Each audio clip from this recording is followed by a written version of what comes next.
Good morning students.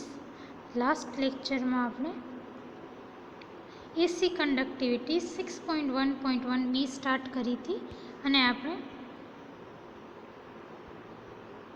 Equation 26 derive કર્યું હતું, which was p omega is equal to minus e into e omega divided by 1 by tau minus i omega. Since current density J is also dependent on time. હવે electric field પણ time dependent હોય તો એના કારણે જે current density જે છે એ પણ ટાઈમ ડિપેન્ડન્ટ હશે. તો એ ટાઈમ ડિપેન્ડન્ટ કરંટ ડેન્સિટીનો ફોર્મ્યુલા કેવો હશે? J is equal two J omega E exponential minus I omega T. But from equation 7 J is equal to minus any VD.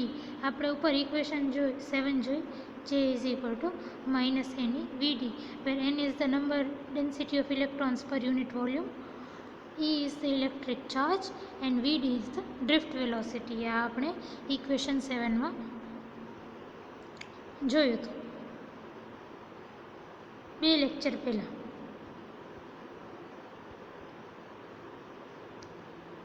See this equation 7 એ જ આપણે ફરીથી વાપરશું.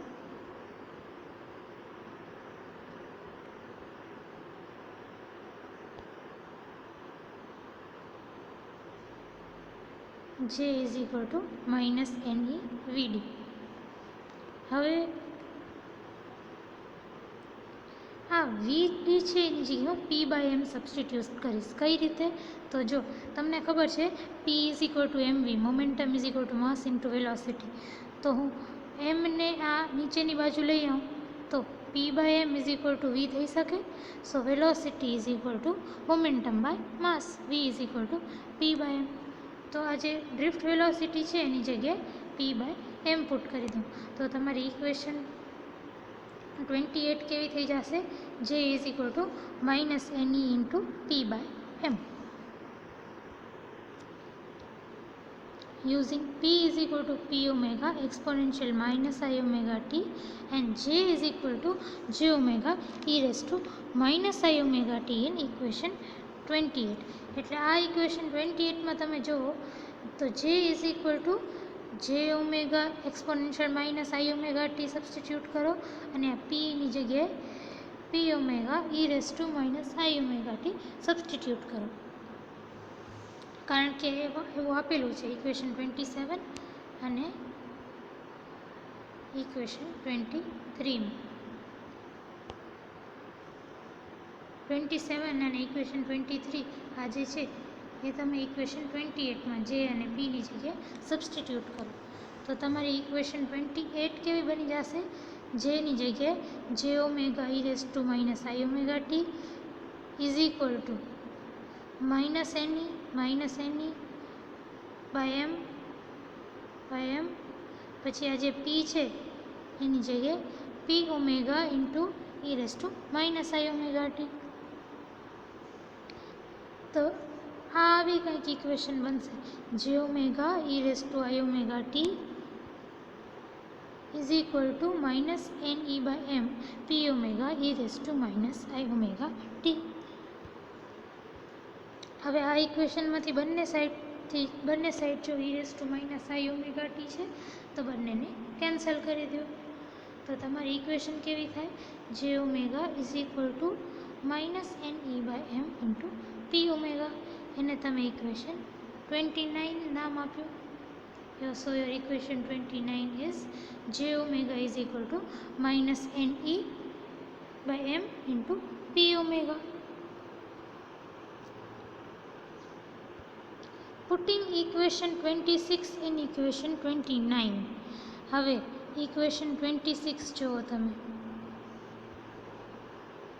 equation 26માં તમને P ઓમેગાની value મળી. તો આ P ઓમેગાની જે વેલ્યુ છે ને એને તમે ઇક્વેશન 29 એટલે આમાં પુટ કરો. અહીંયા P ઓમેગા છે ને એની જગ્યાએ તમને જે ઉપર ઇક્વેશન 26માં જે વેલ્યુ મળી ને P ઓમેગાની એ પુટ કરો તો P ઓમેગાની જગ્યાએ આપણે શું લખી શકશું? Minus E into E omega by 1 minus tau minus I omega, 1/tau minus I omega, जे આપણે ઇક્વેશન 26 માં જોયું હતું. So your J omega equal to minus NE/m into minus E omega by 1/tau minus I omega. હવે તમે minus E અને આ ડિનોમિનેટરને બ્રેકેટથી બહાર લઈ આવો અને જરાક થોડુંક રીઅરેન્જ કરી દો તો તમારી ઇક્વેશન 30 જેવી એક ઇક્વેશન આવશે. જે omega is equal to minus N minus NE okay minus NE/m into minus E. તો આ માઇનસ અને આ માઇનસ ભેગું થઈને પ્લસ થઈ જશે, તો પ્લસ સાઇન થઈ જશે અને NE²/m NE²/m પછી આ ડિનોમિનેટરમાં 1/tau minus I omega, 1/tau minus I omega બચ્યું શું? E omega. તો તમારી ઇક્વેશન 30 આવી જશે. J omega is equal to minus NE²/m 1/tau minus I omega e⁻ but from Ohm's law, Ohm's લોમાં આપણે ખબર છે ઓમ્સ લો જે is equal to sigma E. આ ઓમ્સ લો આપણે ખબર છે.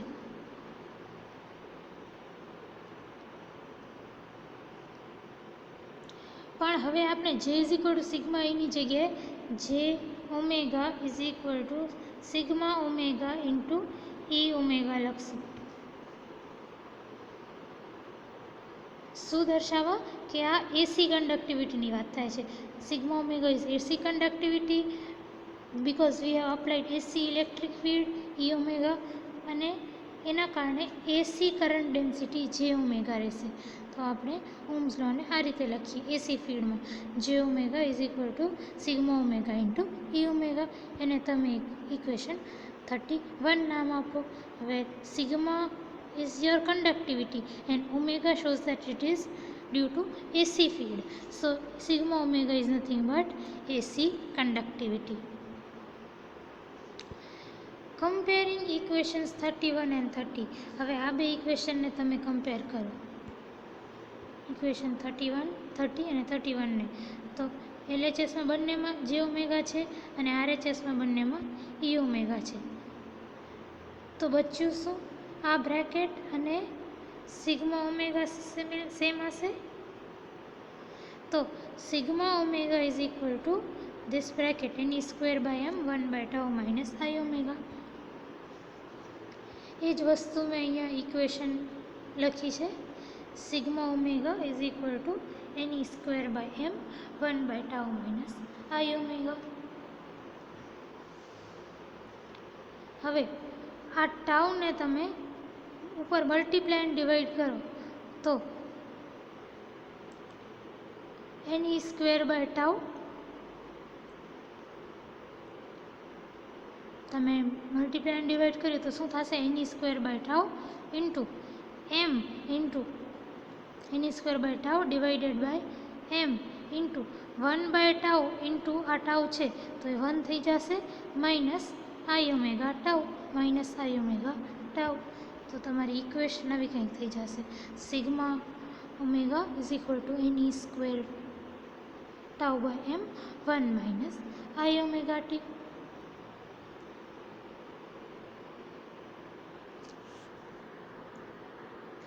હવે NE²tau/m ને તમે અલગથી બ્રેકેટમાં લઈ લો અને આ ડિનોમિનેટરને અલગ બ્રેકેટમાં રાખો તો તમારી ઇક્વેશન કંઈક આવી થશે. Sigma omega is equal two NE²tau/m into 1/1 minus I omega tau. હવે NE²tau/m શું છે? આપણી ડીસી કન્ડક્ટિવિટી. ઇક્વેશન 8માં જુઓ ડીસી કન્ડક્ટિવિટી આપણી NE²tau/m છે. આપણે 2 લેક્ચર પહેલાં ડીસી કન્ડક્ટિવિટી ડિરાઈવ કરી હતી ઇક્વેશન 8માં. DC electrical conductivity NE²tau/m.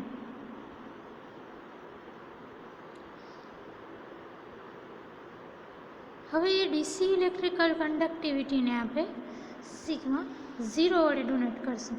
આ 0 શું સિમ્બલાઇઝ કરે છે?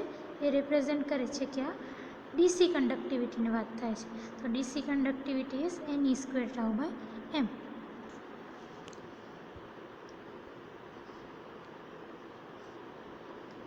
તો એની સ્ક્વેર ટાઉ બાય એમની જગ્યાએ હું સિગ્મા 0 લખી DC electrical conductivity.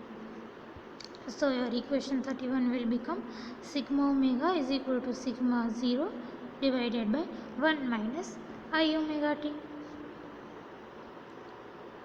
So your AC conductivity comes down to be sigma omega minus sigma 0 divided by 1 minus I omega tau. અહીંયા ટાઉ છે, ટી નથી. આ ભૂલ છે, સુધારજો. અહીંયા ટાઉ છે, અહીંયા પણ ટાઉ છે, ટી નથી. સો આપણે શું ડિરાઈવ કર્યું આજે? AC conductivity for metals.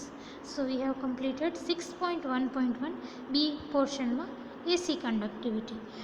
આ પણ તમને લોંગ ક્વેશ્ચન્સમાં પૂછાઈ શકે. Derive the AC conductivity of metals.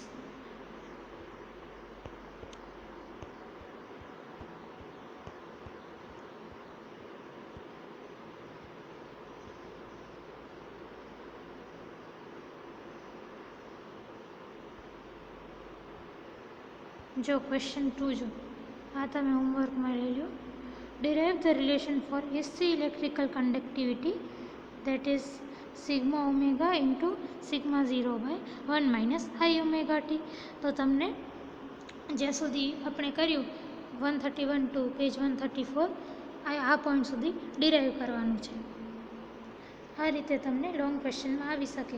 5 માર્કનું એમ આવે કે derive expression for DC electrical conductivity. બીજું 5 માર્કમાં એમ આવે derive the relation for AC electrical conductivity. અને એવું પણ આવી શકે ક્વેશ્ચન 3 જુઓ, 10 માર્કનો ક્વેશ્ચન છે. આ બે 5 માર્કના છે. એકમાં ડીસી પૂછ્યું અને એકમાં એસી પૂછ્યું. તમને 10 માર્કમાં આ રીતે પણ આવી શકે explain electrical conductivity of metal. 10 માર્કમાં ઇલેક્ટ્રિકલ કન્ડક્ટિવિટી બે ટાઈપની હોઈ શકે, ડીસી પણ હોઈ શકે અને એસી પણ હોઈ શકે. તમને 6.1.1ના બંને ભાગ એ અને B that is the DC conductivity અને એસી કન્ડક્ટિવિટી બંને સમજાવવાના, બંને લખવાના. તો આ પણ એક તમે હોમવર્કમાં લઈ લો.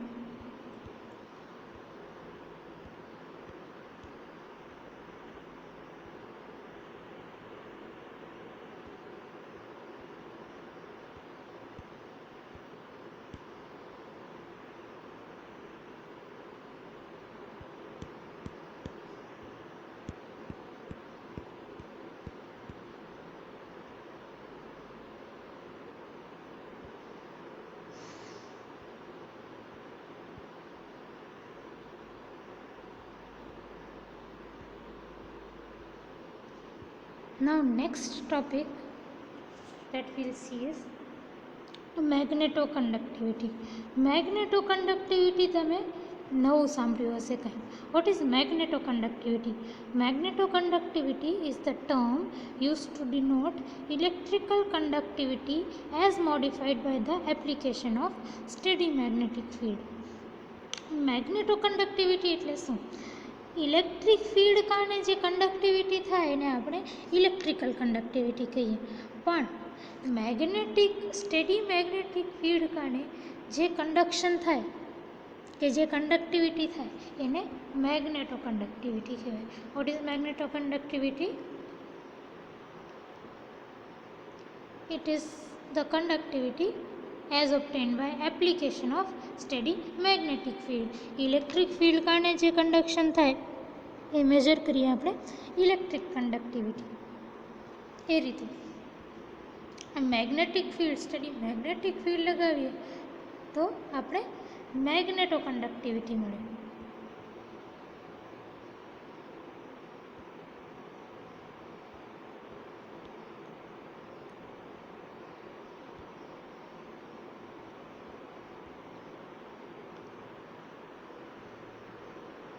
Now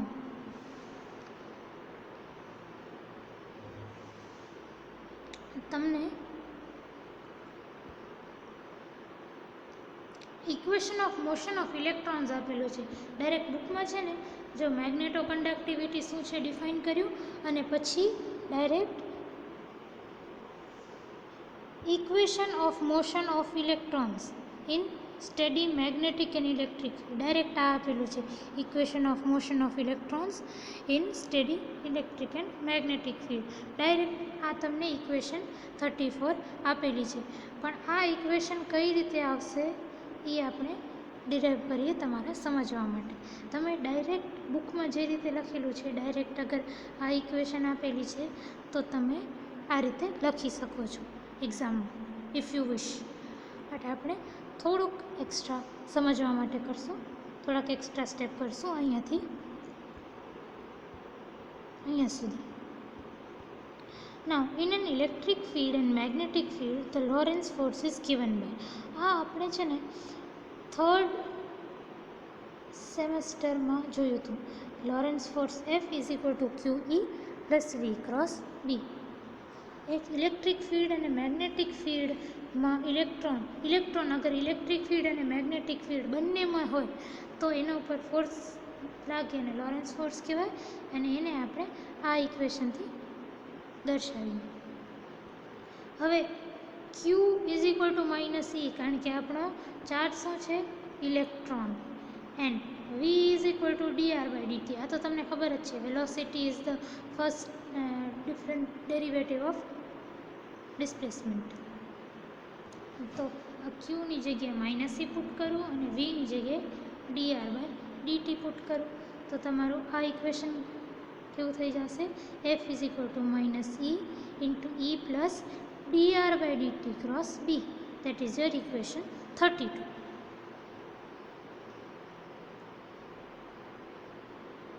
Now, force is due to alternating electric field on an electron with momentum p are given as. હવે આજે આપણે એસી કન્ડક્ટિવિટીમાં ખબર છે ઓલ્ટરનેટિંગ ઇલેક્ટ્રિક ફિલ્ડ એપ્લાય કરી હતી ત્યારે મેં તમને કીધું હતું કે જે ઇલેક્ટ્રિક ફિલ્ડ છે એના કારણે જે ફોર્સ છે એ આપણો F is equal two ma છે. ઇલેક્ટ્રિક ફિલ્ડના કારણે તમારો F જો force is equal F is equal two ma હોય અને A is equal two d²r/dt² હોય. Acceleration is equal to the second derivative of displacement. And damping force that follows from collision. Collision ના કારણે જે damping force છે એ કેટલો છે Fd is equal to p/τ. P is equal to mv. We know that. So Fd is equal to mv/τ. V is equal to dr/dt ખબર છે આપણે velocity is the first derivative of displacement. તો Fd is equal to m/τ dr/dt. That is the damping force that follows from collision. આપણે ખબર છે damping force કઈ રીતે આવ્યો ખબર છે ને તમને મેં સમજાવ્યું હતું ફર્સ્ટ લેક્ચરમાં કે ડ્રડ મોડલમાં એવું હોય. ફર્સ્ટ લેક્ચરમાં જ આપણે આ જો અઝમ્પશન્સ ઓફ ડ્રડ મોડલમાં આપણે જોયું હતું કે average energy of electron immediately after collision is 0.